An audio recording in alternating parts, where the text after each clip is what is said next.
नमः संस्कृताय बच्चों, समझ रहा है ना। तुम सबके लिए कितना मेहनत कर रहे हैं, है ना। पठन पाठन के साथ वीडियो भी अपलोड हो रहा है। आप लोग को एक एक बात की जानकारी जहां तक परीक्षा में संभव हो सके, हमारी तरफ से कोशिश है कि आपको एक एक पॉइंट हम क्या करें, दे दिए। पढ़ा भी रहे हैं, सजेशन नोट्स भी दे दिए। जब तक आपकी परीक्षा नहीं होगी तब तक हम छोड़ेंगे एकदम पक्का, याद कर लीजिए। चलिए आइए, आज का जो टॉपिक है, आज का जो विषय है, कल की भांति पूर्व की भांति क्या है, कारक प्रकरणम से। किससे है? कारक प्रकरण। और कारक प्रकरणम संस्कृत का तो मेन पॉइंट है, क्योंकि वह अनुवाद के लिए बड़ा ही जरूरी है। सूत्र का निर्धारण हमें किस प्रकार करना है, या हमें कौन सिखाता है? कारक प्रकरण। कौन सिखाता है? कारक प्रकरण। न तो बिना समय को गवाए कल हमने करण कारक बताया। क्या बताया? करण कारक। और इससे पहले करण कारक के और भी सूत्र लिखा चुके हैं। आज जो हम बता रहे हैं वो क्या है? संप्रदान कारक। कौन सा कारक है? संप्रदान कारक। ऊपर में हमने हेडिंग दे रखा है, कारक प्रकरणम, कारक के सूत्र और विभक्ति, तीनों का सहयोग है इसमें। अनुवाद भी सीखेंगे, विभक्ति भी सीखेंगे, नियम भी सीखेंगे, और इससे हमारा ऑब्जेक्टिव भी कैच होगा। नहीं, एक वर्क करेंगे, हमारा 3 काम होगा। ठीक है, देखा जाए संप्रदान, तो पहले नाम को ही समझ जाते हैं हमारे अनुसार। ठीक है ना। संप्रदान, सम मने बराबर, सम मने बराबर। प्रदान करना, पूर्ण रूप से हम किसी को प्रदान कर दिए तो हम जिसको प्रदान किए, जो याचक के रूप में है, वह कहलाएगा संप्रदान। क्या कहलाएगा? संप्रदान। ठीक है ना। अब इसकी परिभाषा देख ली जाए। संप्रदान को हम संस्कृत में चतुर्थी विभक्ति कहते हैं। क्या कहते हैं? चतुर्थी विभक्ति। नहीं, संस्कृत में कारक को हम नाम से ना जान करके विभक्ति वाले नाम से जानते हैं। ठीक है ना। अब हम इसकी जान जाएंगे परिभाषा, भाषा के चारों ओर कैसे ये बंधा हुआ है। संस्कृत परिभाषा देखिए, कर्मणा लिखा हुआ है ना, यम अभिप्रेत्य सह संप्रदानम, अपने कर्म के द्वारा, मनसा वाचा कर्मणा, तृतीया विभक्ति लगी हुई है, कि अपने कर्म के द्वारा वस्तु जिसको अभिप्रेत होता है, वस्तु जिसको दिया जाता है, जिसको संतुष्ट या खुश किया जाता है, उसे हम संप्रदान कारक कहते हैं। यानी कि यहाँ यह सिद्ध होता है कि संप्रदान कारक में जब होंगे तो 2 कर्ता होंगे। कितने कर्ता? 2 कर्ता। एक होगा प्रधान कर्ता जो वर्क करेगा, और एक होगा अप्रधान कर्ता जो लेगा।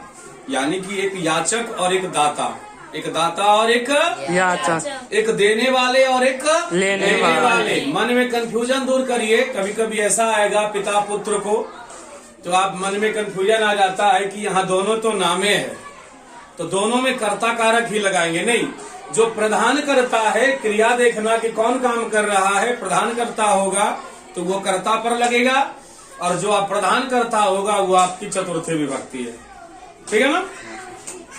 अब हिंदी देखा जाए, कहता है कि कर्ता के कर्म के द्वारा, कर्ता के कर्म के द्वारा, कर्ता जब काम करेगा तो कुछ कर्म करेगा ना, ऐसे तो फालतू काम नहीं करेगा, कुछ काम किया तो कर्म से जो जिसका संबद्ध हो जाता है, जिसकी संतुष्टि मिल जाती है, जिसको प्रदान की जाती है, वह क्या कहलाता है? संप्रदान कारक। क्या कहलाता है? संप्रदान कारक। अब देखिए, यथा को जानना जरूरी है, यथा को जानना जरूरी है।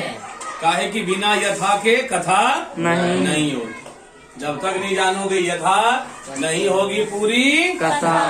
देखा जाए कथा क्या है, अनुवाद दिए, याचकाय वस्त्रम ददाति, याचकाय वस्त्रम ददाति, याचकाय वस्त्रम ददाति। देखा जाए हिंदी क्या हुआ, भिखारी को वस्त्र देता है। किसको देता है? भिखारी को वस्त्र। तो यहाँ प्रधान कर्ता छिपा हुआ है, लेकिन बगैर प्रधान कर्ता के वाक्य नहीं होता, लेकिन यहाँ छिपा दिया गया।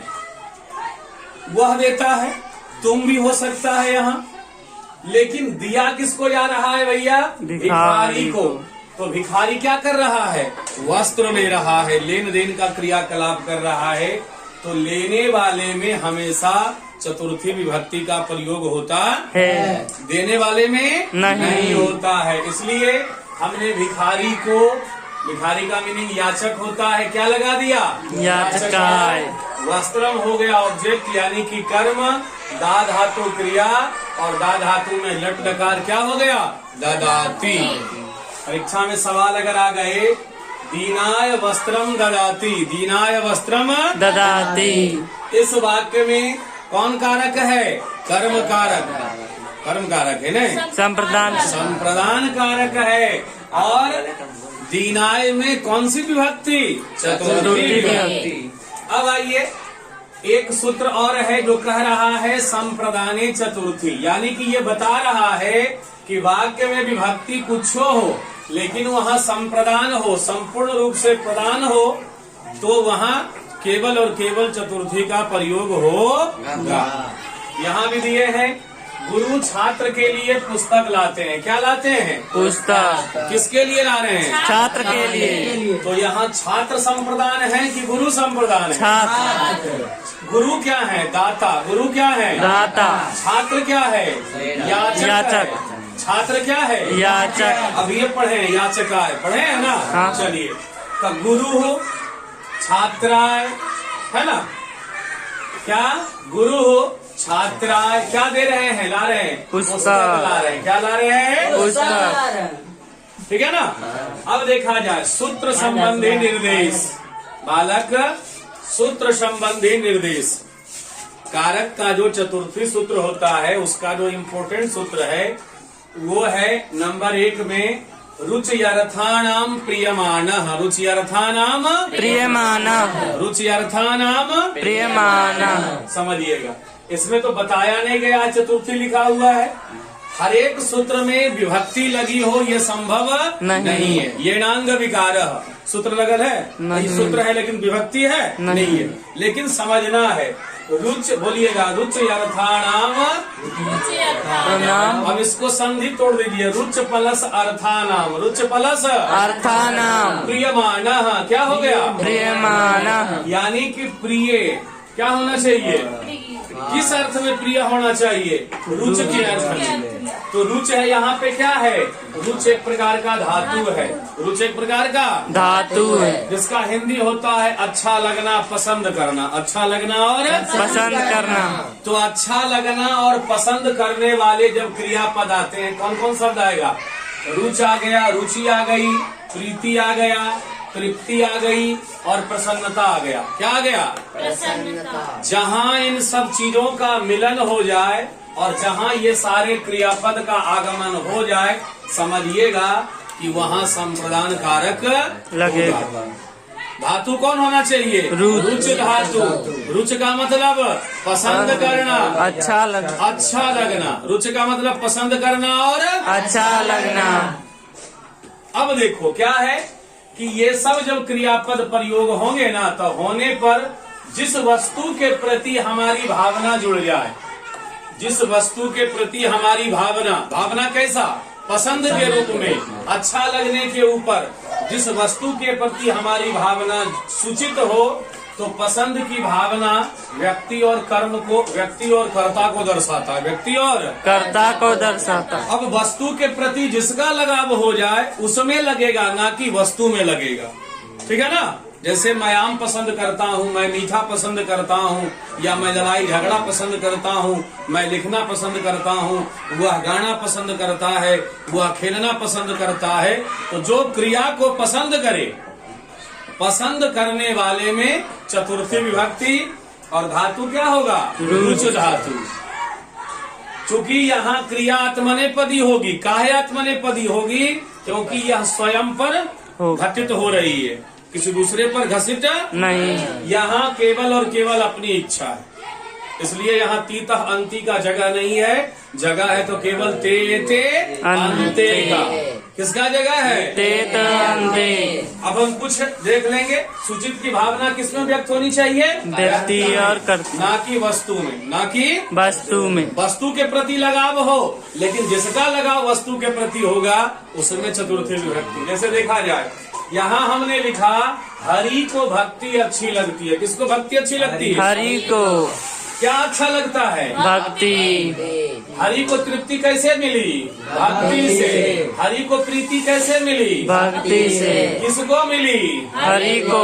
तो हरि में कौन सी विभक्ति? चतुर्थी। पढ़िएगा हरि वाला, हरिह हरिम हरिणा हरे, है ना? हरिह हरिम हरिणा हरे। मुनि वाला भी वही रूप है, मुनि हम मुनिम मुनिना मुनि। चलता है ना? तो हमने क्या डाल दिया? हरे। क्या डाल दिया? हरे। रोचते, क्योंकि हरि की अपनी इच्छा है, हरि की अपनी इच्छा।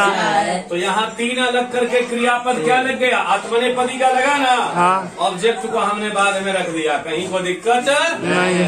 अंग्रेजी में डिविएशन बना के दिखा, एकदम कचकुच कर देगा। मैं आम खाता हूँ, है ना, आई मैंगो ईट। लेकिन संस्कृत एक ऐसा विषय है, प्रस्तुत करो, विद्या ददाति विनियम भी सही है, विद्या विनियम ददाति वो भी सही है।